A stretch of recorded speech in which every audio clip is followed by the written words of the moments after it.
Oi, gente, tudo bem? Eu li no vídeo anterior Bukowski, né? Então eu fiquei com muito desejo de ler algum escritor maldito. E eu li o meu Kerouac do ano. O Geração Beat, que é uma peça de teatro em 3 atos, que é um texto perdido do Kerouac que foi lançado pela primeira vez no Brasil pela LPM, nessa coleção que eles têm de tradução direta do inglês. Tem uma introdução muito gostosa de ser lida nesse livro. Ele é bem fininho porque ele está incompleto, né? Isso aqui foi um rascunho que o Kerouac escreveu logo depois de On the Road e ficou guardado, assim, digitado pela mãe dele, porque ela digitava os livros ou as escritas dele. E depois que eu li Bukowski, me deu muita vontade de ler isso aqui. E eu, bem dizer, devorei isso aqui. Eu li compulsivamente. Quem me conhece sabe que On the Road é um dos meus livros favoritos, assim. Eu acho que ele é o livro para te carregar quando tu não sabe o que ler.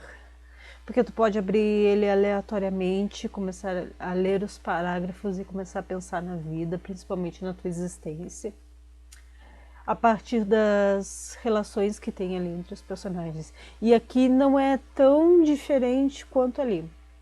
Levando em consideração que isso aqui é uma peça de teatro, que ela foi pensada para ser encenada, eu sugiro que quando você faça a leitura, você coloque atores para cada um dos personagens. Eu acho que isso dá mais dinamismo para a história.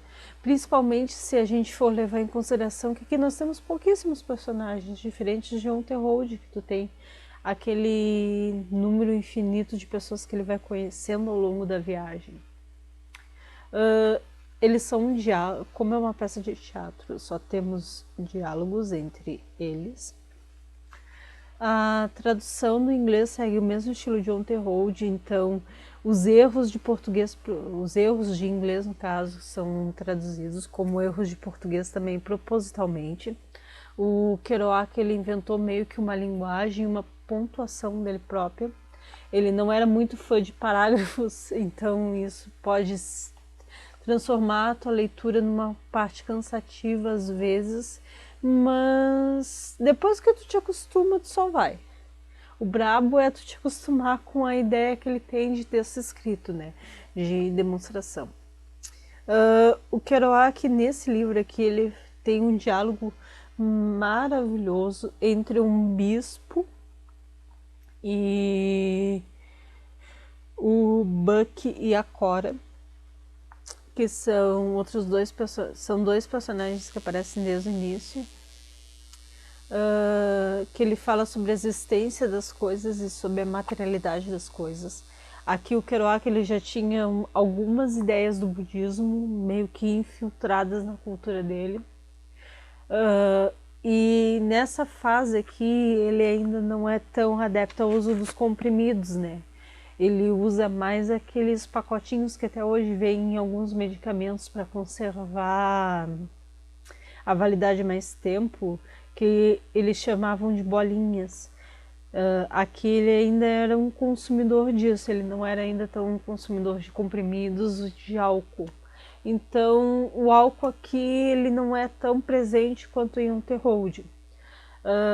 E aqui é mais... Esse título ele não tem muito a ver com a história, apesar de ter uma fala que explica o beat, né? Eu gostei bastante, eu teria dado 5 estrelas se ele tivesse completo, mas temos que dar 4 porque ele não tá. O jazz também é muito presente aqui, como nos outros 2 livros, nos outros 3 livros que eu li do autor, né? Eu já li Tristeza, o livro dos sonhos e On the Road. Eu leio um Kerouac por ano porque eu não quero que acabe. E eu já li uma biografia dele, gostaria de ler outras, inclusive peço sugestão. E assim, é delicioso de ler isso aqui. Se tu pegar uma xícara de café, sentar para ler, você lê. É muito bom. E assim, eu queria conversar mais com vocês nos comentários sobre quem já leu, quem gostaria de ler, quem nunca leu Kerouac, e fazer o questionamento se vocês querem um vídeo de um dos meus autores contemporâneos. Um dos autores desse último século favoritos. É isso. Beijo grande e boa leitura.